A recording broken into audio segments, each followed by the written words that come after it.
जय श्री कृष्ण। प्रिय दर्शकों, आप सभी का स्वागत है हमारे इस YouTube चैनल पर।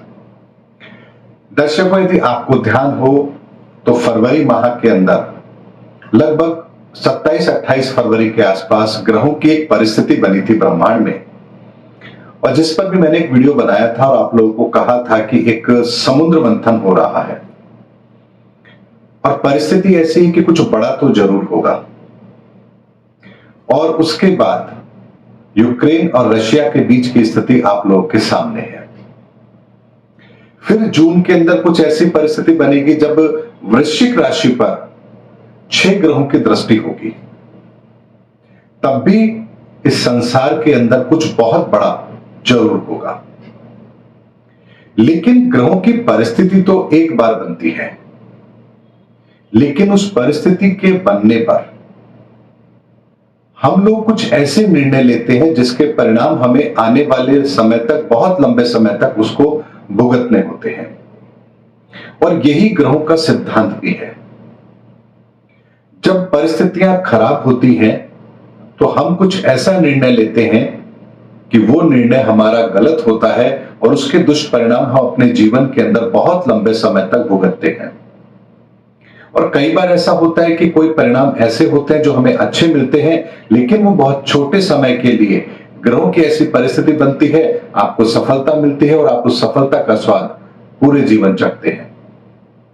जैसे मान लीजिए आप आईएएस की तैयारी कर रहे हैं और उस पर्टिकुलर समय में, जिस समय पर आप आईएएस की तैयारी कर रहे हैं, अगर आपको ग्रहों की परिस्थिति अच्छी मिल जाती है तो आपका सिलेक्शन हो जाता है और उसके पश्चात आप पूरे जीवन उसका फायदा भी लेते हैं। ऐसा ही कुछ ब्रह्मांड की घटनाओं में घटने वाली घटनाओं के साथ जब हम उसको कोरिलेट करते हैं आपस में, तो कुछ तथ्य ऐसे हमारे सामने आते हैं जो आने वाले समय के अंदर भविष्य के गर्भ में क्या है इसका पूर्व आकलन हमें जरूर देते हैं। और यदि मैं पिछले 1-1.5 साल का डाटा जब देखता हूं ग्रहों की परिस्थिति का, कब कौन सी परिस्थिति बनी, कैसी बनी, तो एक बात स्पष्ट तौर पर सामने आती है और वो ये कि ग्रहों की परिस्थिति का परिणाम अब हमारे सामने आने वाला है।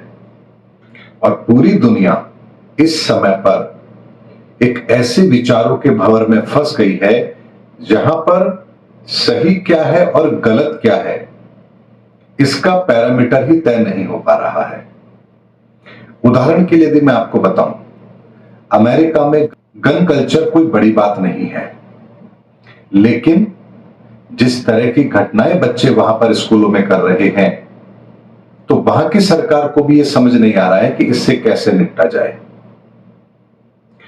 पाकिस्तान के अंदर वहां की आवाम जिस तरह की उम्मीद वहां की सरकार से लगाती है, वहां की सरकार को यह समझ नहीं आ रहा कि वहां की आवाम को कैसे समझाया जाए।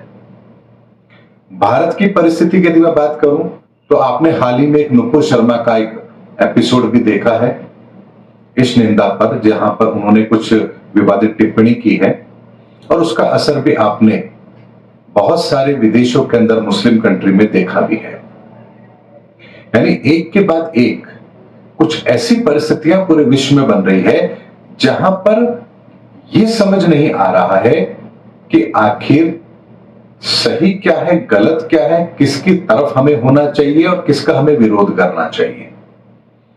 और ऐसी परिस्थितियों का निर्माण ही हमारे लिए विषम परिस्थितियों को जन्म देता है, क्योंकि अगर 2025 के अंदर कुछ विषम घटना है तो उसका असर हमें अभी से दिखना आरंभ होगा और ये दुनिया धीरे धीरे उसी तरफ जा रही है।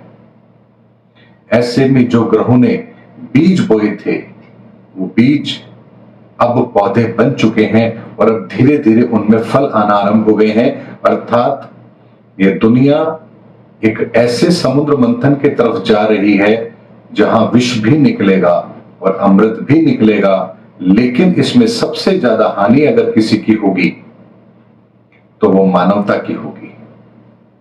ऐसे में ये जो परिस्थितियां बन रही है, इसमें हमें सबसे ज्यादा सुरक्षित यदि कोई रख सकता है तो वो है हमारा अपना आत्मविश्वास, हमारे अपने धर्म के प्रति एक सकारात्मक सोच, ईश्वर के प्रति एक सकारात्मक नजरिया, अपने अंदर एक सकारात्मक सोच और उसके साथ किए जाने वाले हमारे सकारात्मक कर्म, यही एक तरीका है जो इस विषम परिस्थिति के अंदर हमें सुरक्षित रखेगा।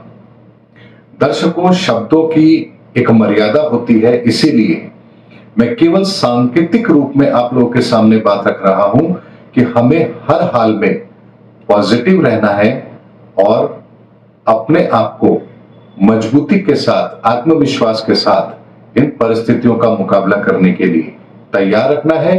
तभी हम इन परिस्थितियों को सहजता के साथ स्वीकार कर पाएंगे। उम्मीद करता हूं दर्शकों, मेरा वीडियो आपको जरूर अच्छा लगा होगा। अगले वीडियो में आपसे फिर भेंट होगी, तब तक हमारे चैनल पर बने रहिए। जय हिंद, जय भारत।